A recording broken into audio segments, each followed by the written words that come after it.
It's time for another WrestlePlanet news update, as WWE are set to release more wrestlers from their roster.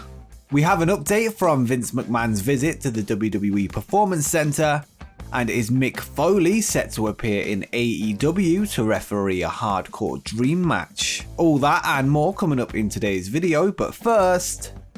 Since the 28th of May, AEW have been forced to move their Dynamite show from the usual time slot of Wednesday 8 PM Eastern to Friday and Saturday nights, typically in a later time slot. This is due to a clash with the NBA playoffs on TNT. This move led to a sharp decrease in TV ratings for obvious reasons, with there being a change of day and the show airing later on in the night. This week saw the return of Dynamite to its traditional time and day, which has seen them gain a 35% increase in viewership from Saturday's show, going from 649,000 to 883,000 average viewers. This is nearly double the viewership of their poorest performing Friday show, which drew 462,000 on June 4th. In terms of the key 18 to 49 demo, they jumped from a 0.21 to a 0.35, and this represents roughly 452,000 viewers who watched the show aged between 18 and 49. With AEW's much hyped return to the road kicking off next week with the Road Rager special in Miami, followed by 2 weeks of Fyter Fest and then Fight for the Fallen, we can expect even bigger ratings moving forward.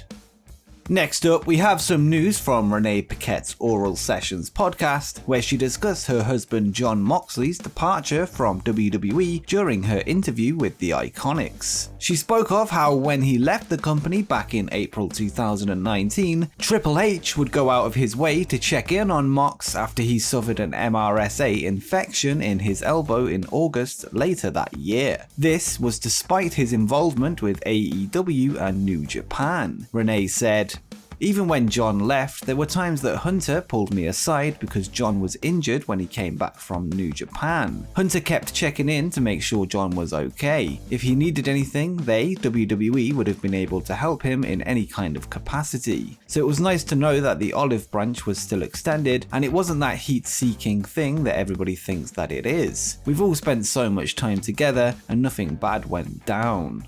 If you remember, this was the injury that caused Moxley to pull out of his match with Kenny Omega at the first All Out. The injury was then used in a storyline with Omega claiming that Moxley was simply trying to avoid him. Say what you want about Triple H, but this is actually pretty cool to see, especially when you take into account that Jon Moxley was at the time a main eventer in rival promotion AEW.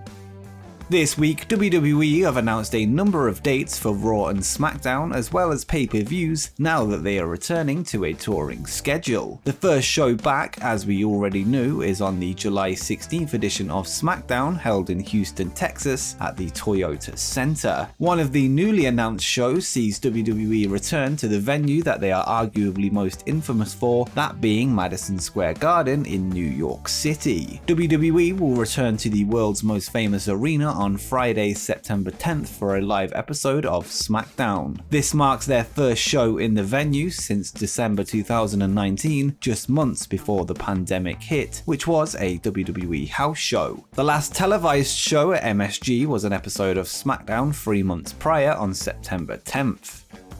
Over the years, Big Show and Shaquille O'Neal have teased a wrestling match between the two, with the world's largest athlete set to take on the NBA Hall of Famer a number of times. Although it had been planned, it never actually happened. They briefly met in the Andre the Giant Memorial Battle Royal at WrestleMania 32, which is the closest we ever got to the matchup. Now both men are signed with AEW, they are once again teasing the match. This started when Shaq appeared in an interview with PopCulture.com and said, "I hear Paul White is still talking trash, so I'm going to work out really hard this summer and maybe we can do something really soon. There shouldn't be any problems for us getting together now. Last time there was a lot of bureaucracy and red tape. Now there is no red tape. I'm still kind of sore from that table, so I'm going to work out during the summer, pump these muscles up, and I'll be waiting for you, Mr. Paul."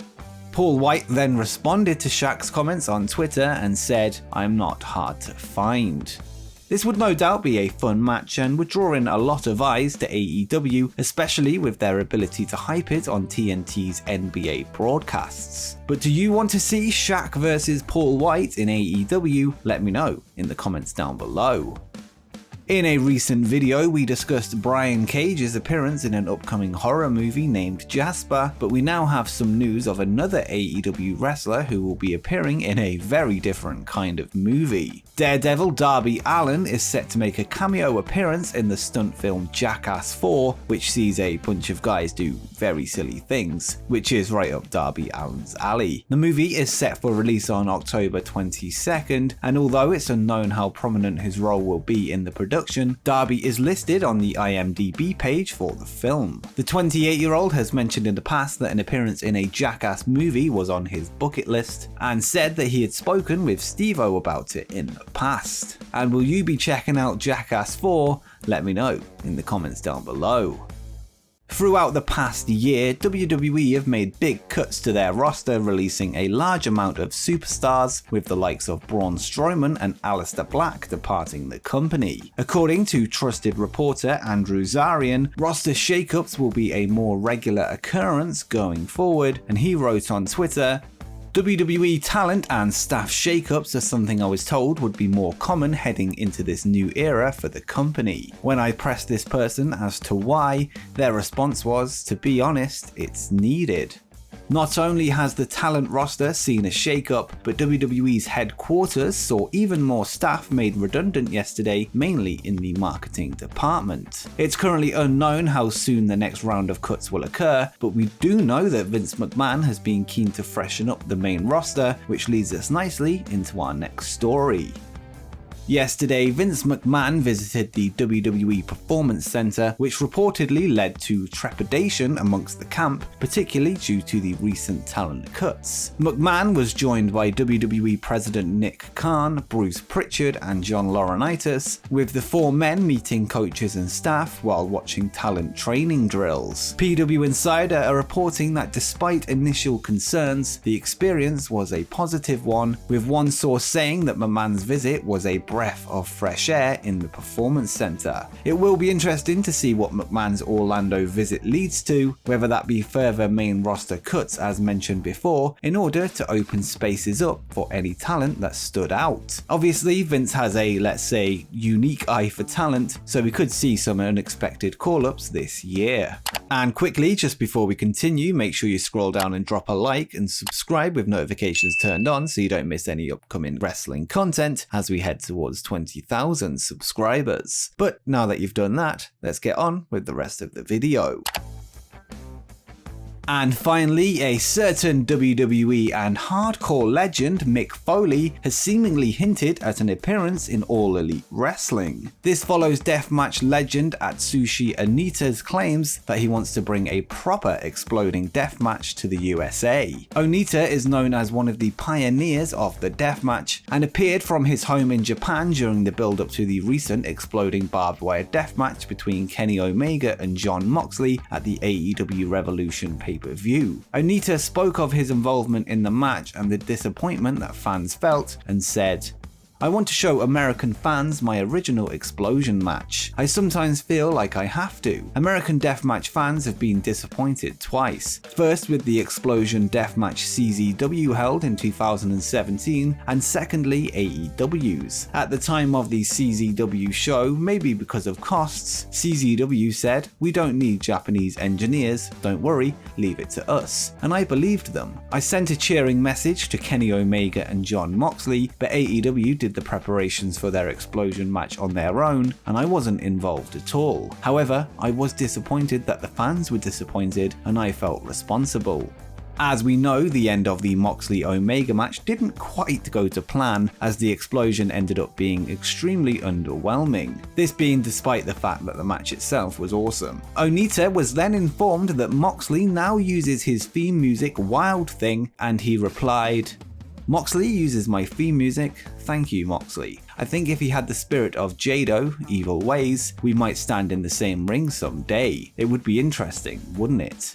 It goes without saying that this absolutely has to happen, with the most likely host being AEW as somewhat of a redemption for the previously failed attempt at the exploding barbed wire death match. That being despite the fact that the match itself was awesome, like I said, and I'll say that before the comments go mad at me. Things got even more interesting when Mick Foley, who wrestled exploding barbed wire death matches in Japan as Cactus Jack, took to Twitter to state that he'd like to be the special referee for the match and said, "If an Onita versus Moxley match were to happen, I'd like to be the referee. I always felt the American Onita label given to me by the Japanese press and fans was a huge honor. If this actually happens, it's going to be historic, and now we just need Tony Khan to book it." But let me know what you think. Should AEW book an exploding barbed wire death match between Onita and Moxley? I think I know the answer, but let me know in the comments down below. And if you're interested in more videos from me, make sure you check out my Jon Moxley documentary where I chronicle his AEW World Championship reign.